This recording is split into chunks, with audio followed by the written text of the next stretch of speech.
Good morning, students. Today we will continue chapter 2, that is land and soil resources of geography. In this chapter we have discussed about land resources, soil erosion and types of soil. Today we will discuss soil conservation in detail. Soil conservation. What is soil conservation? Means to conserve the soil, to reserve the soil for future use. Soil conservation क्या होता है?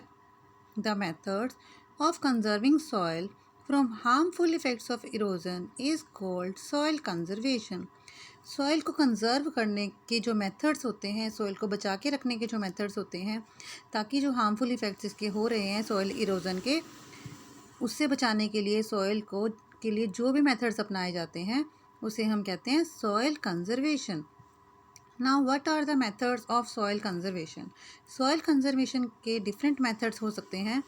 First is afforestation, second is control over grazing, third is terrace farming, fourth is contour ploughing, fifth strip cropping, sixth is crop rotation, seventh is bunding, and eighth is construction of dams. Firstly, we will discuss afforestation. Afforestation is the process of planting more and more trees to prevent soil erosion. जब हम पेड़ों की कटाई करते हैं, जंगलों को साफ़ कर दिया जाता है, उनको बर्न कर दिया जाता है, फॉरेस्ट फायर से जो पेड़ जल जाते हैं, उसके कारण क्या होता है, जो ट्रीज़ की रूट्स होती हैं वो जो सॉइल में जकड़े रखती हैं प्लांट्स को, जिसके कारण प्लांट्स कम की हटने से वो सॉइल कमज़ोर हो जाती है, सॉइल इरोड हो जाती है. तो इस सॉइल इरोजन को रोकने के लिए हमें ज़्यादा से ज़्यादा ट्रीज़ लगाने चाहिए, क्योंकि जो ट्रीज़ हैं वो सॉइल को होल्ड करके रखते हैं, उसको जकड़ के रखते हैं. तो अफॉरेस्टेशन प्रोसेस है ज़्यादा से ज़्यादा ट्रीज़ को लगाने की, ताकि सॉइल इरोजन ना हो. Second is overgrazing. Overgrazing by cattle, sheep and goats should be controlled as the land becomes exposed to rain and wind. Overgrazing का मतलब क्या है? जब हम अपने केटल्स को, गाय भैंस को, शीप को, गोट्स को ज़्यादा से ग्राउंड में छोड़ देते हैं उनको ग्रेज करने के लिए, चढ़ने के लिए, तो क्या होता है, वहाँ से जो प्लांट्स उखड़ जाते हैं, जिसके कारण सॉइल इरोजन हो जाता है.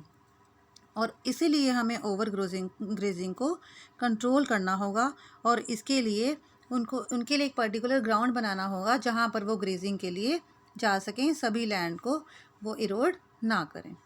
Third is terrace farming. We can understand through this diagram that what is terrace farming.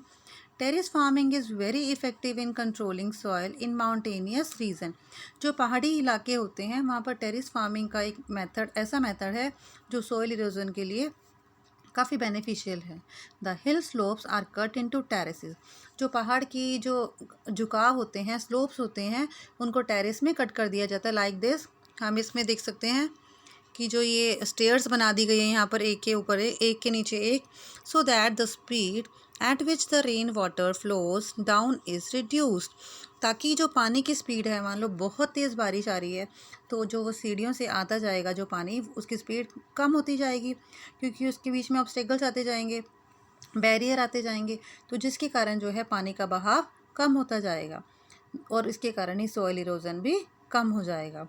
Crops are grown on these terraces. और इन टेरेसेस पे अलग अलग स्टेयर्स पे अलग अलग क्रॉप्स ग्रो की जाती हैं. Terracing retains water for crops at all levels and cuts down soil erosion by controlling run of. जो टेरेसिंग की वजह से क्या होगा, जो पानी है क्रॉप्स के लिए वो सभी लेवल पर अवेलेबल होगा.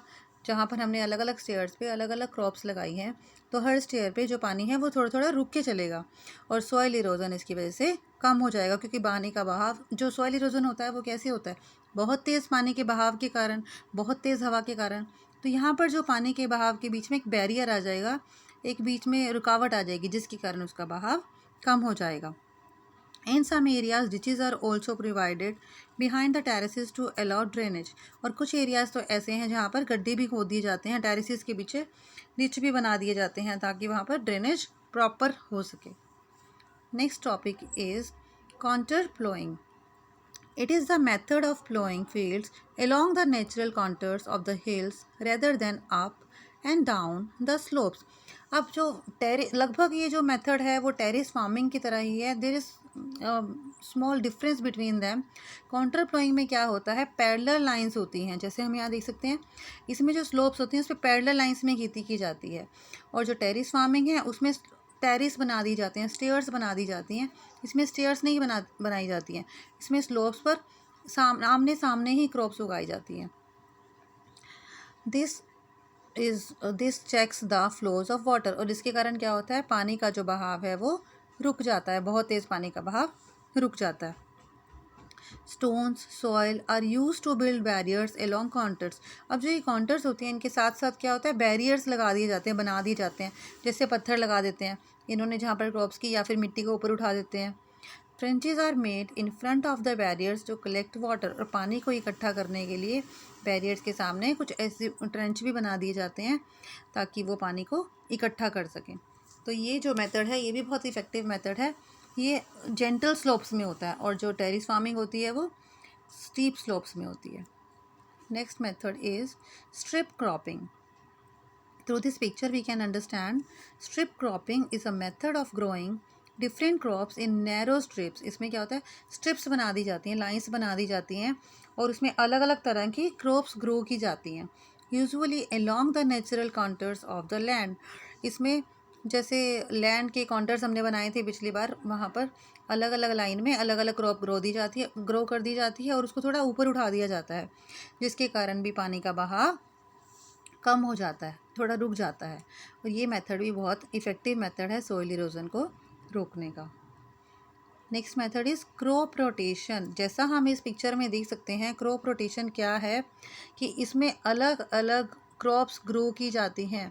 It is a system of cultivating different crops on the same land in each year. हर साल इसमें एक ही लैंड में अलग अलग तरह की क्रॉप्स ग्रो की जाती हैं.